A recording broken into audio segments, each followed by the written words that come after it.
So this is the list of things for today based on your voting.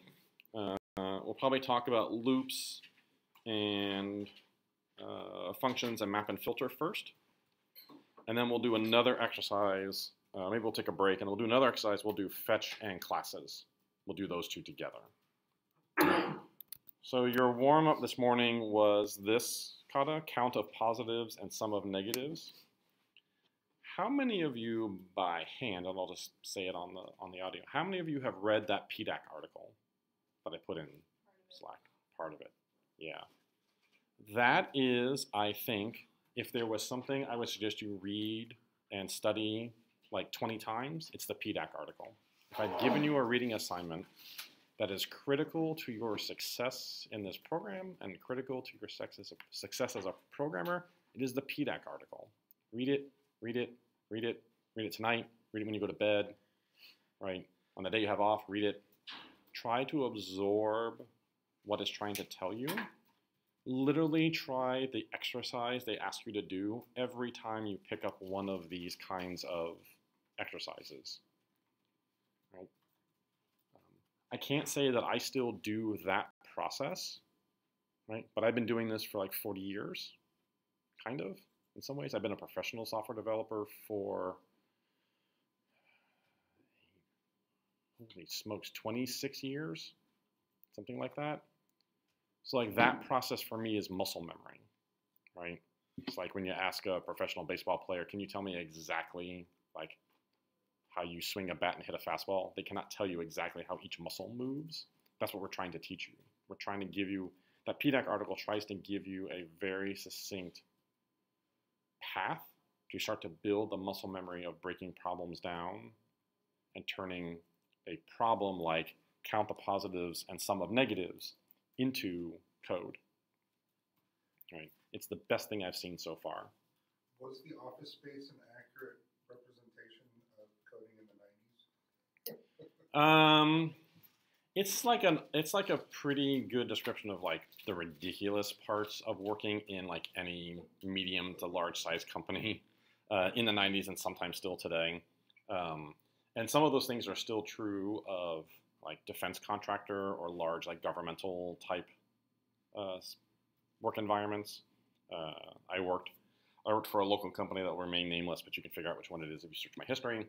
It's a large defense contractor, and it got very office spacey in there. Like we had like someone tripped on the stairs and hurt themselves, so we had to have stair training. Where they like, yeah, literally like we had like this was after I had left. They literally had a day full of training where they trained 3,000 engineers how to walk up and down the stairs because someone was carrying too much stuff. Like they had like 2 bags and a thing and a laptop, and they were going downstairs and they tripped. So like they had an entire day of stair training and like workshops about like how could we improve the situation, like put it in an elevator, that kind of stuff. So yeah, that kind of stuff still exists. So this may not work real well on the video, but let's talk about this. Let's talk about this count positives and negatives. Can I ask you a question before you start? Mm-hmm. This code Kata is just like brand new to me, pretty much. How come yours under solution looks different? Did you change it? How come mine looks weird? Why did it? Here? Oh, you're in C#. Yeah. Oh. So JavaScript. So as you change language, right? As you change language, right? It will give you like the template for the function they want you to write. Yesterday, I don't know. Yeah. I don't know what I was. So, right, Cohort will always give you the name of the function and the name of the variables they're going to pass you. Sometimes they pick bad names. How come I got a different code word? I clicked on it. Should get someone. So here's what they're asking us to do. Given an array of integers, return an array where the first element is the current count of positive numbers, and the second element is the sum of the negative numbers. If the input array is empty or null, return an empty array. So they're kind of telling us here everything that we know about a function, right? We know functions take information in as arguments, they do some work, and they return back out a result. So if we look at what they're saying here, I want those numbers on the board. What they're saying is that our function takes in an array, and it returns back out what? It returns an array. So eventually we should see a return statement that will have an array. This is what it's telling us. It comes in as an array, and we're going to return an array. And it's asking us to count the positive numbers and then to sum the negative numbers. So here's the mental process that I do when I see something like this. It's kind of like the PDAC.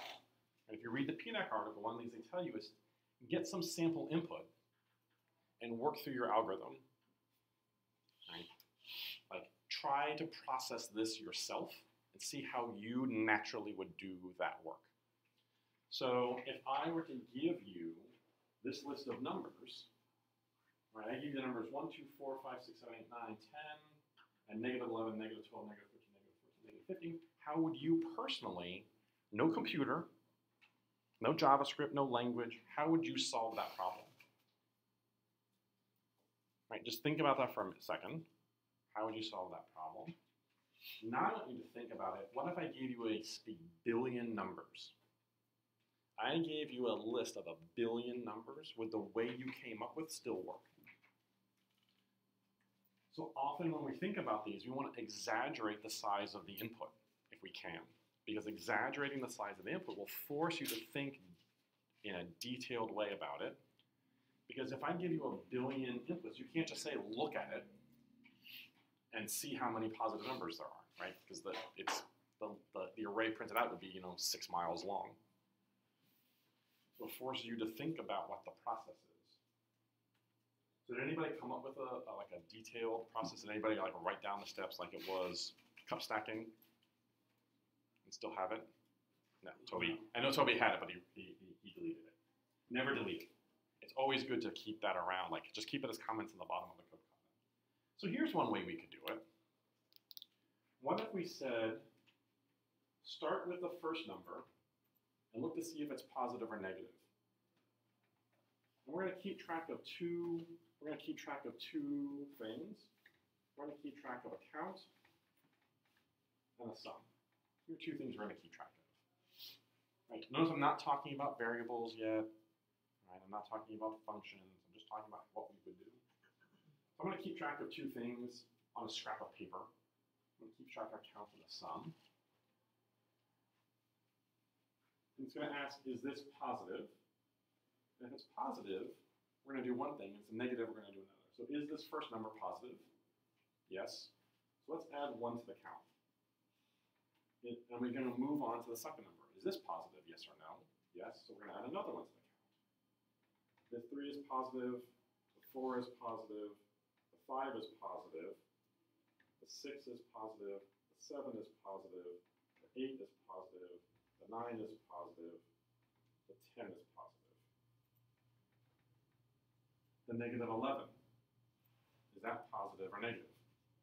Negative. So what do we do with the negative? We're going to sum it. So this is minus 11. Minus 12, positive or negative? Negative. So we're going to add that to this number. So minus 11 plus minus 12 is minus 23. Minus 12, positive or negative? Negative, minus 35. So you might be inclined, I'm trusting your, oh yeah, sorry, it was minus 23, oh sorry, we're on the 13, negative 36. Right, and that kind of reinforces one thing I was going to say, is you might be tempted to skip ahead. Oh, I know what to do for the rest of them. Literally go through every one of them. So negative 14 gives us negative 50. And then 15 gives us negative 65. This is 10. Does that match the expected in their code? 10 and minus 65. So if I wrote out those instructions in English, I would then try and translate them into code. Let's see if we can do that.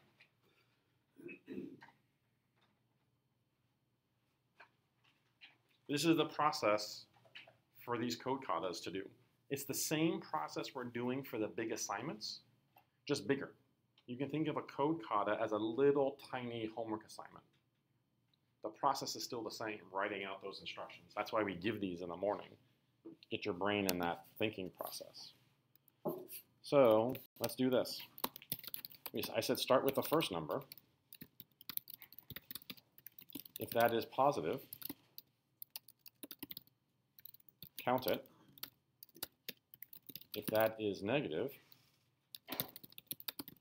sum it. Go to the next number, unless we are at the end. Go back to step, and now I'm going to number these. 1, 2, 3, 4, 5. Go back to step 2.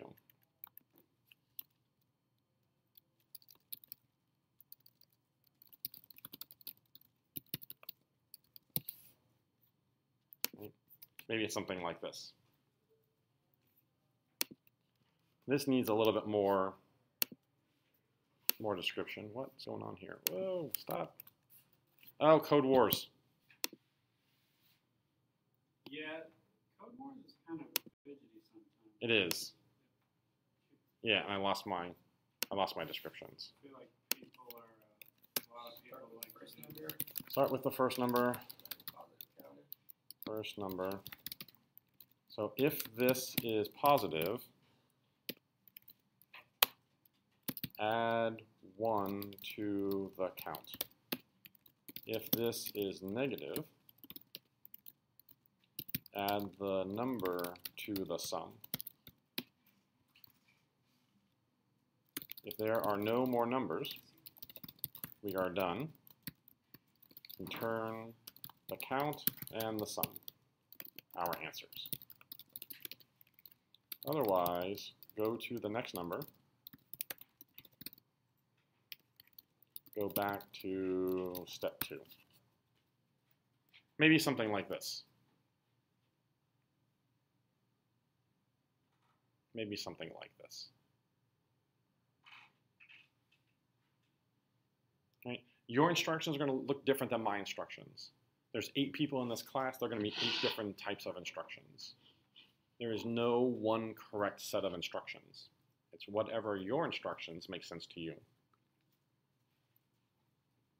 These are mine. So when we see things like start with the first number, go to the next number, go back, sounds like a for loop. It kind of sounds like a for loop. So let's get out our old friend, the for loop. Right? And for loops look like this. For, and then parentheses, and braces. And the 3 parts of the for loop are what? An initializer.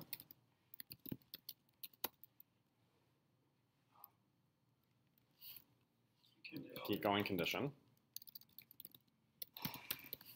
And the incrementer. So we want to start at the first number. The first number in an array is at index 0. We keep going as long as is less than the length of the array, in which case it's input. And what are we going to increment? Index. This looks like our stock for loop that we break out all the time. This is a common for loop for going through all the elements of an array.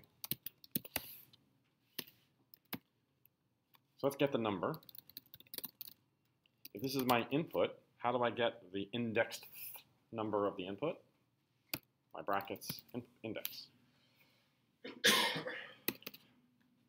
All right, start with the first number. Let index equal 0 with this loop. Here's the number. What do I want to do with this number? What's the next instruction? Yeah, if this is positive. So in computer terms, more than 0.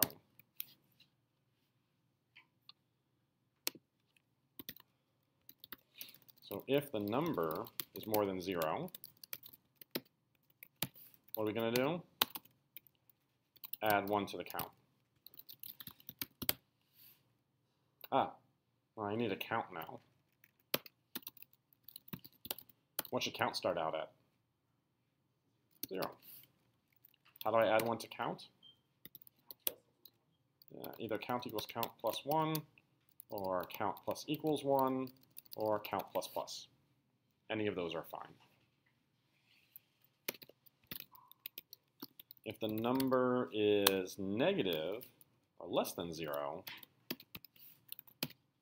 what are we going to do? Add the number to the sum. I need a sum. What should I initialize sum to? Probably 0. Sum equals sum plus number.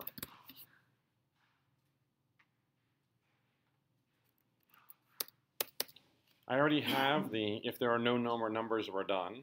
If there are no more numbers, we're done. Otherwise, go back as my for loop. Now it's time to return.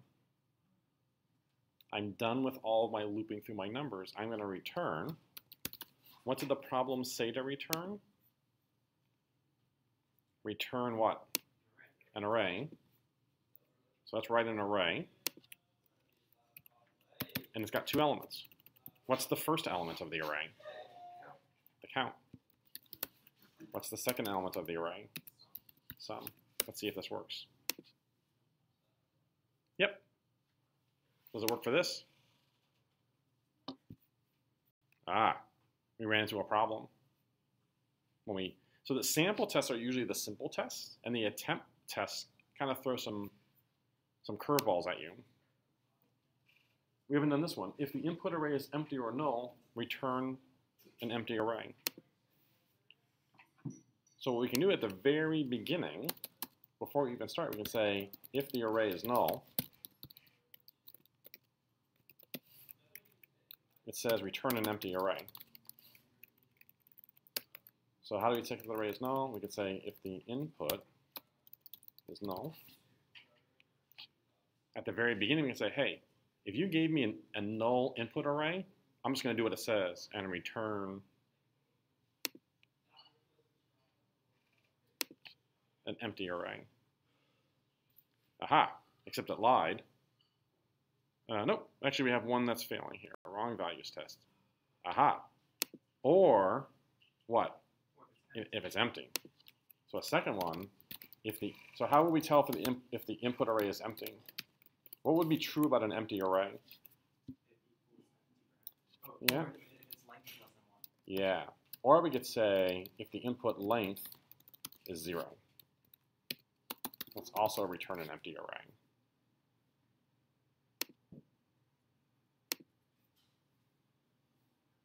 We can combine these two, since they're kind of doing the same thing.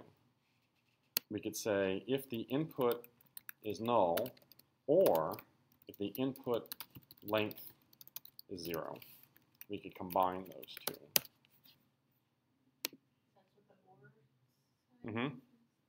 Well, I'm missing a parentheses. Yeah, the 2 vertical lines means or. If the input is null, or the length is 0. It's the pipe character. So this up here in programming is what we call a guard clause. This is a guard clause. It guards the rest of the code from having to deal with this garbage input. Any question? What if the number is 0? What is 0? Did you for that? I'm not sure what you mean by the number is. No, it doesn't say what to do if it's 0.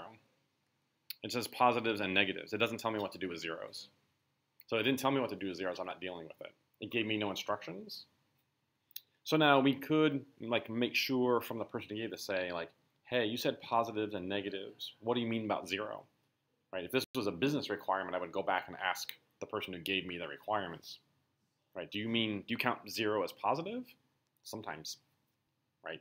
People do, right? Natural numbers and all that. But I would go back and ask. So that's exactly what I'm going to do. I'm going to put it in Slack. So here's the first way of doing this. Here's the first way. Let's do it another way. So I have to tell this story. I had a friend who went interviewing on a job, senior developer, and asked him a coding question, like, hey, how would you do this? And he said, arrogantly, oh, I can think of like 5 different ways of doing that. I'm like, cool, do all 5. So in the whiteboard, he had to do all 5 ways of doing the thing he was doing. So let's talk about a couple of ways of doing this. Just looking at this first example they gave.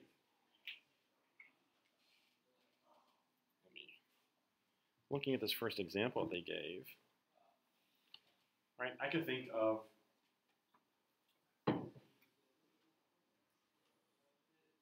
those are all of the, and these are all of the. What if I could separate them? What if I could separate them into 2 new arrays, right? One called positives, and one called negatives. What if there was a way to take the input and split it up? Right? Then I wouldn't have to deal with, oh, one of these is a positive and one of these is a negative. If I could be given, wouldn't it be nice if I were just given a list of all the positives and given a list of all the negatives? If I had a list of all the positives, what would I have to do to get the answer as to how many positives there were? I could just call that length. Right? If I had an array, and instead of giving me 1 array, they gave me 2 arrays, hey, here's all the positives and here's all the negatives. The answer to how many positives are is just that array.length. And the answer for the negatives is just add up that array. Okay?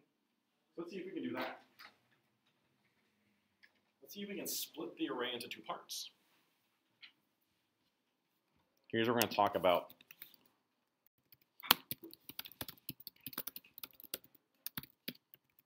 Split the array into 2. One array is all the positives.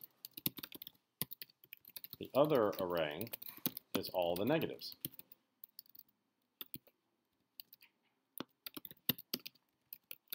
The count of positives is just the positive array length. The sum of the negatives is just the sum of the negative array. So I could break these up into 2. Maybe this gets a little bit easier. 2 arrays. Positive array will have all the positives. Negative array will have all the negatives.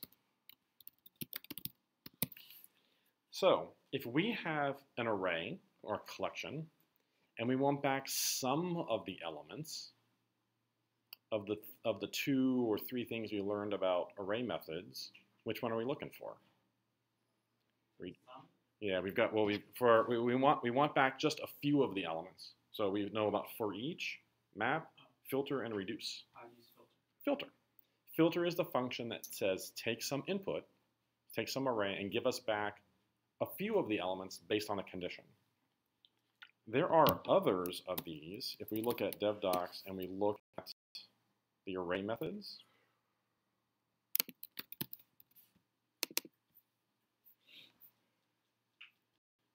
there's a section in here that talks about.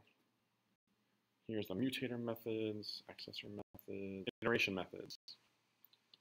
We have every, returns true if every element in the array satisfies. There's find index, Keys. There's our friend map, there's reduce, there's a reduce right, there's a sum.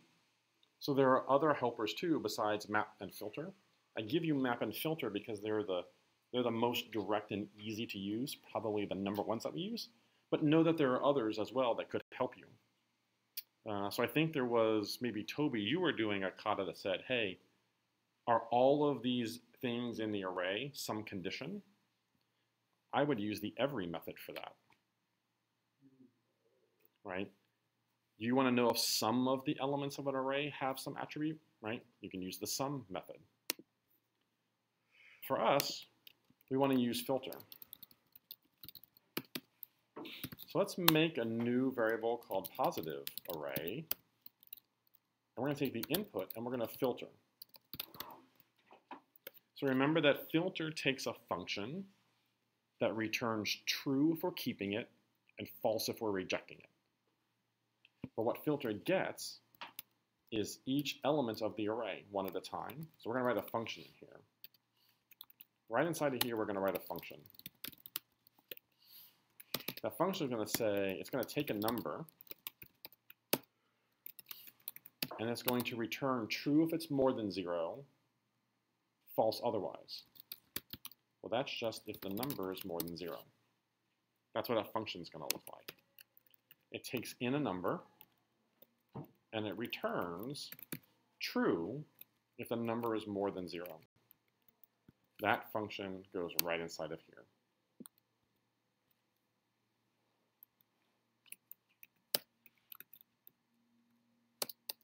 Well, there's our positive array. Let's write our negative array.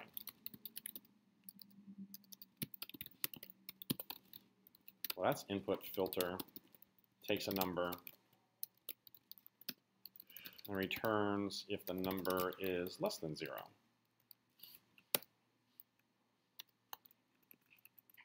You will notice that I spend time making sure my indentation is nice. I'm going to get on you if your indentation isn't nice. I'm going to be like that grammar school teacher that wanted you to like double space all your papers and put, indentation at the very first paragraph of everything and 2 spaces after a period. Because, and John and I were talking about this earlier, the indentation will help you see errors in your code. So it's a practice I want you all to get used to. So here's my positive array and my negative array. The count of positives is just the positive array length, and the sum is just the sum of the negative array. So I'm going to do this 2 different ways, because I can't just call .sum. I wish I could. If this were Ruby, here's going to be a pitch for Ruby. At some point I do a pitch for Ruby. If this were Ruby, and we had an array like 10, 69, 142, Ruby has a sum method that just sums the array. Nice! Boom. JavaScript doesn't. So we've got to write one. Let's make the sum be 0. Now let's use a loop to sum up this array. But I'm not going to use a for loop. I'm going to use a for each loop.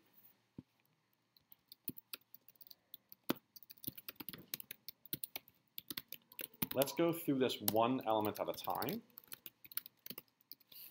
And inside of the function we give it, I'm going to do the same thing that we did before. Sum equals sum plus number. So this is just like our for loop from before. We were going through one at a time. But with for each, I just give it a function.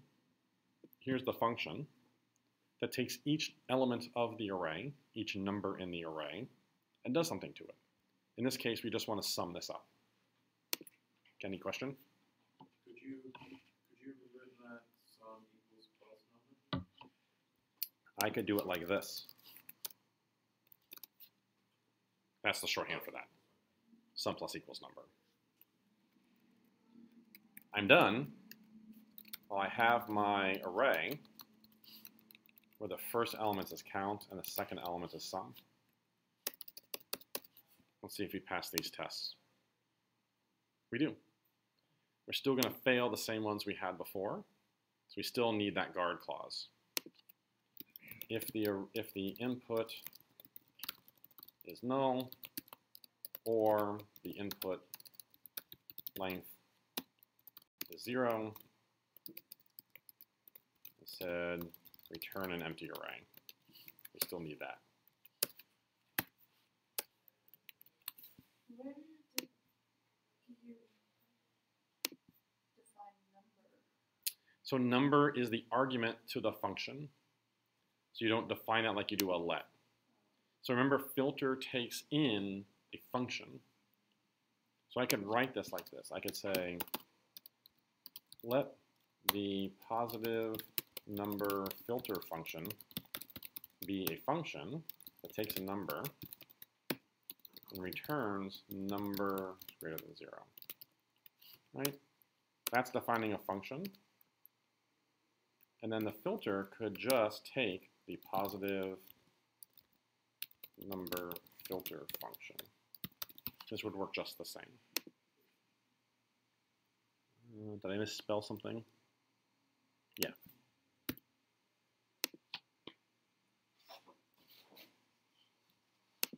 Boy, I'm spelling multiple things wrong. There we go. Right? This defines the function we want to use for our filter. It uses that function in the filter. Right. We document what this is.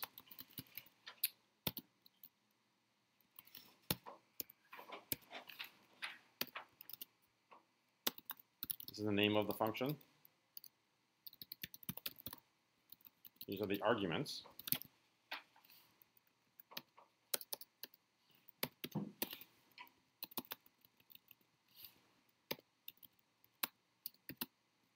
This is what it returns. You could just use reduce, right? We could just use reduce. We're going to go there next. So rather than type all this out as a separate thing, like here, I can just put that in line. I can just put this in line. So these two are kind of the same thing. One kind of spells it out in more detail, making a little function and then using the function, or put the function right in line. So let me put this in Slack, and then we'll hack on this a little bit more. So we're going to diverge on like a little advanced topic for a second. So one of the rules of JavaScript arrow functions is if you have exactly one argument, you can remove the parentheses around them. If you have exactly one, if you have no arguments, you must put the parentheses. What just happened? Yeah.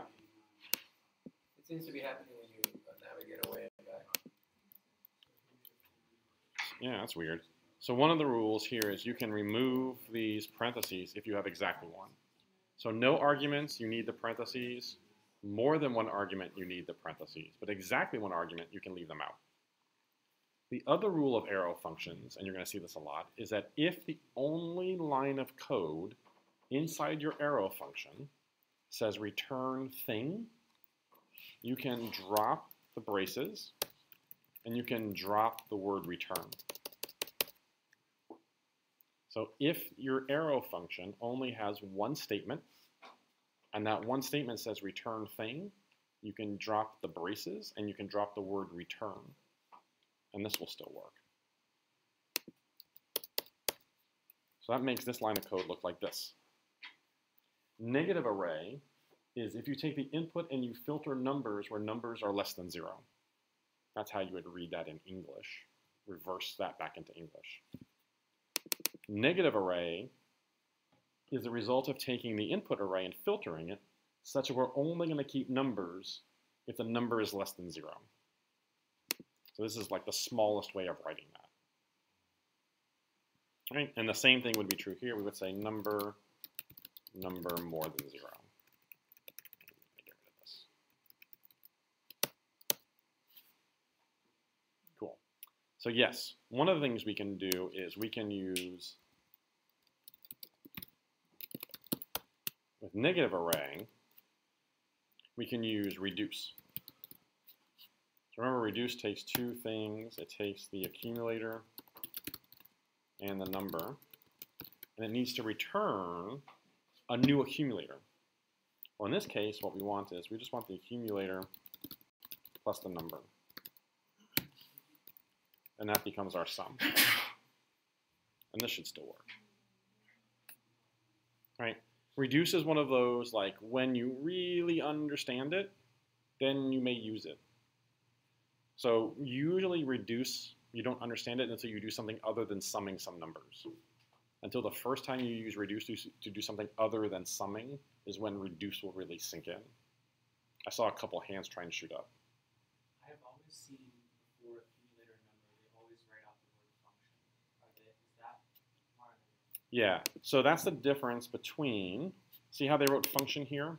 This is the old school way. This is old school way. The new school way is to write, I'm just going to copy this. Right, this is the new school way. If you write the word function, are we going to have to include the word return? Yes. So functions don't have the same rules as arrow functions with the leave the braces out and return. This is one of the reasons why arrow functions are nicer than old school functions. And then when we get into React, maybe on like the second or third day of React, we'll talk about why arrow functions are nicer. When I write JavaScript now, I almost never write the word function. I feel like I can write almost everything I write in JavaScript without the function. And that's kind of the way the industry is going to arrow functions. So just know that arrow functions are just like the old school. So whenever you see this function name argument, it's the same thing as function name equals argument arrow function. So these kind of two things are equivalent. In fact, this should still work. So yes, you might see something that looks like this: reduce function return this. Just know that this is the same as an arrow function, so we can drop the function and put an arrow here. Right, that's how you turn a function into an arrow function. Drop the word function and put an arrow after the arguments. And we know that the rule is that if the only line of code is a return, I can drop the braces and I can drop the return keyword. I can't drop these parentheses because I have more than one argument. Yeah? So, this is the same thing, but using filter. Let's get rid of some of the comments because I want to show you how small this code can get. So we have positive array here.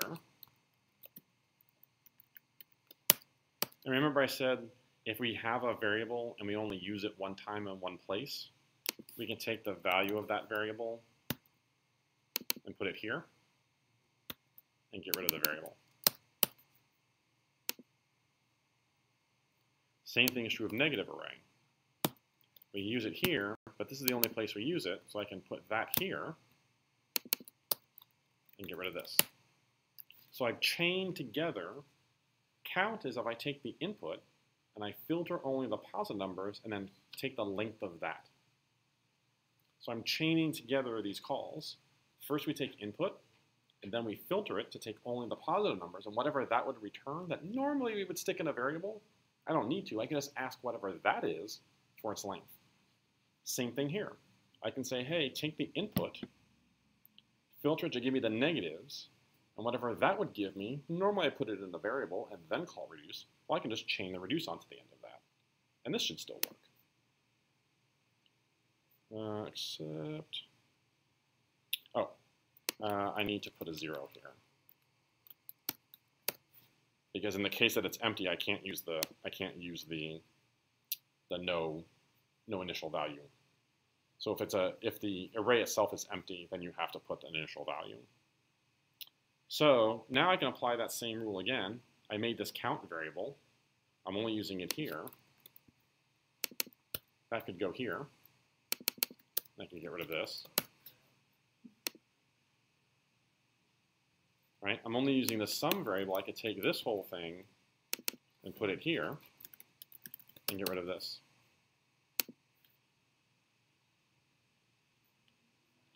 Let's go even further down the rabbit hole in a second. Question? Where is input defined? Right here. It's the argument to the function. It's the when it created this code Kata for us, it told us that the function is going to be called this, and we're going to get our array, and it's going to be called input. Okay. Now, sometimes they define these katas, and I don't like the name of the variable. They do like I or R. I'm not a pirate. Like, you can type array. That's cool. You can change it. If you don't like the name of the argument they give you, because sometimes they use weird names, change it to what you want. You just can't change this. They've told this we can't change the name of, but we can change the name of the argument because we control that. Other questions? I'm going to do one more refactor. And then Kenny, and I'll come back to you, Shang. Where it's accumulator plus number, what exactly is that doing? So the idea of reduce is we're going to go through each element of the array one at a time, and we're going to maintain this accumulator. We're going to get this result. When we call the function, we're going to give the function the accumulator and the element from the array. We're going to mash them up somehow. The result of that mashup becomes the value of the accumulator when we get the second element of the array. We mash those up. So it starts like at 0. Right. And then you're adding the first Number. in the array is 12. And then the next number is 13. So it's Yeah. 0 plus 12. Yeah. Have you ever seen when they build like skyscrapers and they've got that like that big band around it, right? And that thing, like, they build the next floor and then they jack that thing up to build the next floor above it, and it kind of scales the building. That's kind of what that accumulator is. It's kind of like scaling up our array, building as we go, right? The output of each function becomes the input to the next function. It's a wild one. I will tell you 90+% of the time you're going to use it to sum an array. But every once in a while it comes in super helpful. You got to find the right problem to use it. So it used to be in Ruby, the way we would write this is we would do array reduce. Actually, we call it inject. Oh, I'm back in IRB. Array reduce takes an accumulator and a number, right? Like this. When people did this so much that Ruby's like, hey, I'm just going to give you this. Like, if this is 90+% of what you're using reduce for, like, I'll just give you a sum function. JavaScript just hasn't. Okay, I'm gonna reduce this a little bit more. So we may have talked about this. Some of you have used it. One of the other things we have in JavaScript is the idea of the ternary operator, the question mark colon. So what if we had something like this? Let grade equal to, let's just do let grade. And let's let score be an 80. I'm going to say if score is more than 70, then grade equals an A, else the grade equals a C. Right? And grade ends up being A. When you have the structure like if condition, then make some variable a value, otherwise make the same variable a value, you can shorten this by saying this. Grade equals condition, question mark, true value, false value. This is the ternary operator. We call it ternary because it has 3 parts. We've seen unary operators, count plus plus. We've seen binary operators. This is a ternary operator. So the way we would write this is grade equals, if score is more than 70, then give an A, otherwise give a C.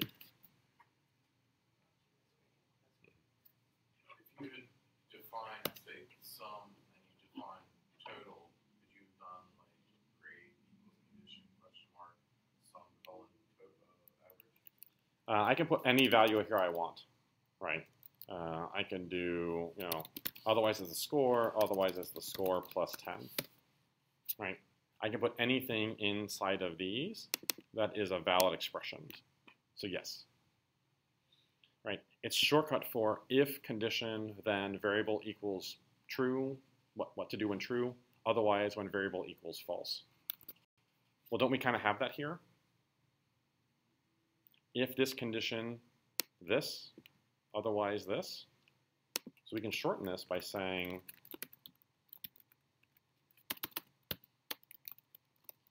otherwise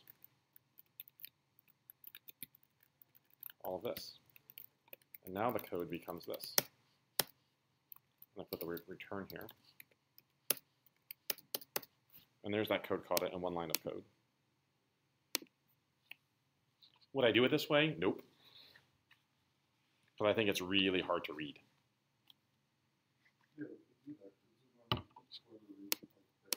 Yeah, their eyes are going to bleed. Yeah. Right? Maybe I would stop, I would probably stop around here. Or I would probably, if I were writing this for production code, I would stop here. This is where I would stop.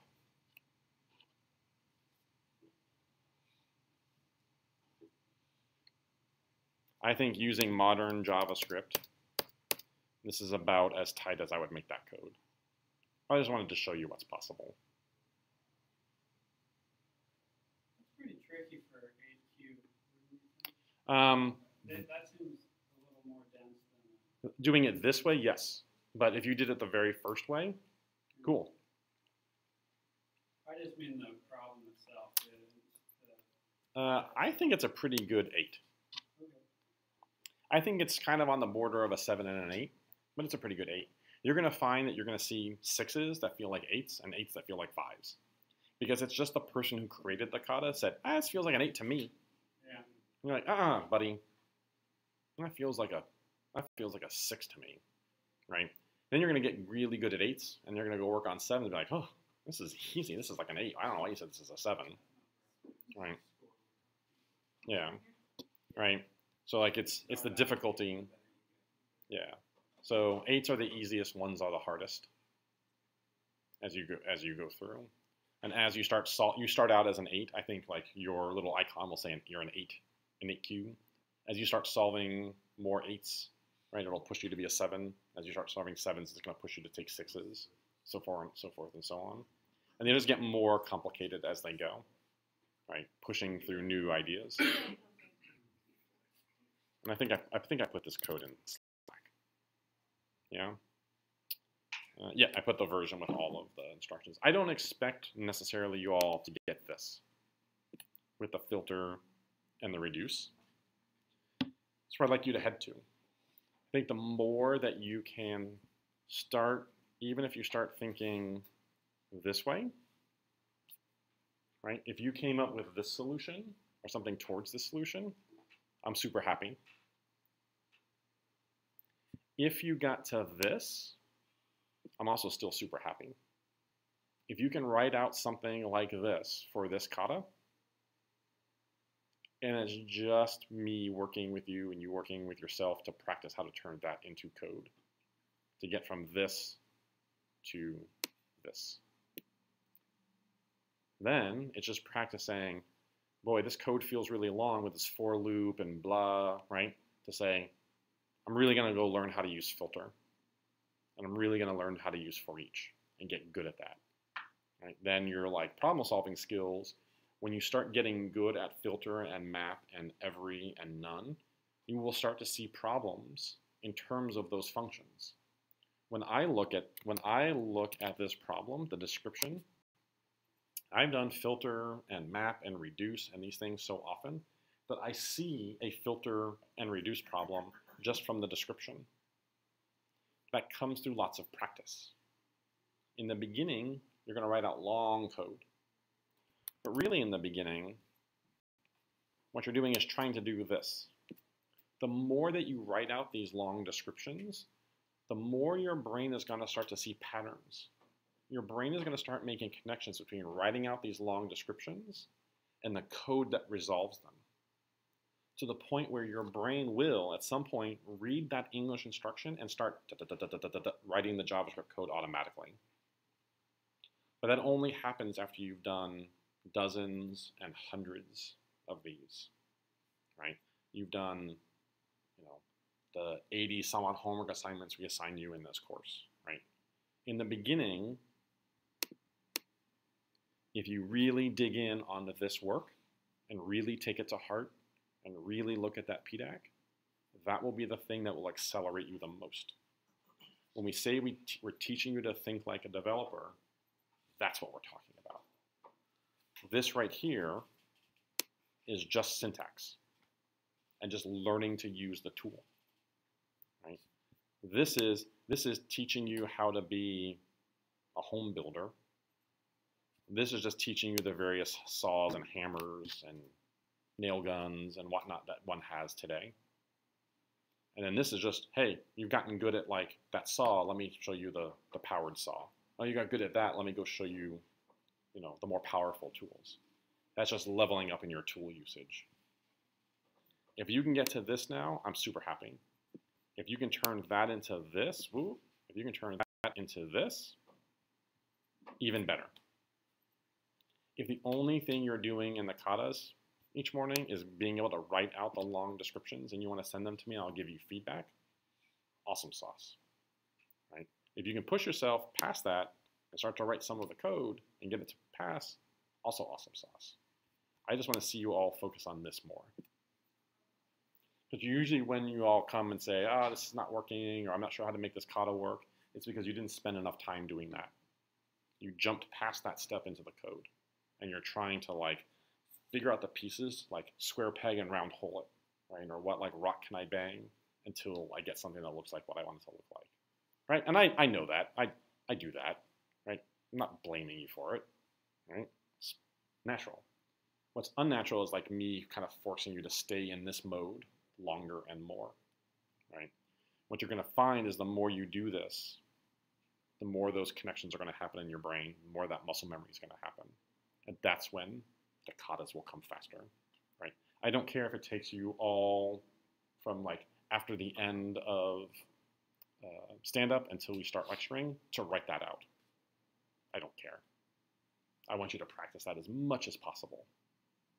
If you do that and then come back in the afternoon and work on the code part, awesome. More reinforcement, right? It's really breaking the problem down and then turning it into code and letting your brain make those connections. That's the most important part. Right, so we kind of covered functions and their arguments a little bit here. Right? Functions that take things and return things. We talked about looping, our old friend the for loop. We talked about for each and filter. Map doesn't apply here because we're not turning one array into another array. But map would work much the same as we did with our filter. Rather than shrink the array, it would just turn the array into a new one. So if this was hey, instead of being the sum of the negative numbers, it was sum of the negative numbers twice, right? Each negative number doubled. We would use map to double each element and then sum them, right? So map is, you start to look for words that talk about transformation for map. When you're looking at words that say splitting things apart or filtering them out or segregating things, your brain should start thinking about filter, right? That's why I say the nouns and the verbs and things are important because it will start to give you hints as to what kinds of tools to bring to bear. Cool. Let's take a break. When we come back, here's what I'm going to try and do with y'all. If the API will stay up. The last time I tried to use this API, it failed. So I think to recover APIs and objects, I'm gonna do some work with the Star Wars API, which has the ability to list out, right, the characters in the Star Wars movie story franchise. And let's build a small thing that will display all of the characters or the characters that come back from this API on a page using fetch and objects. And then we'll see functions and fetch and objects and DOM manipulation one more time in a demo. So it's 11:03. Let's take a break and come back at 11:10, and we'll start with that.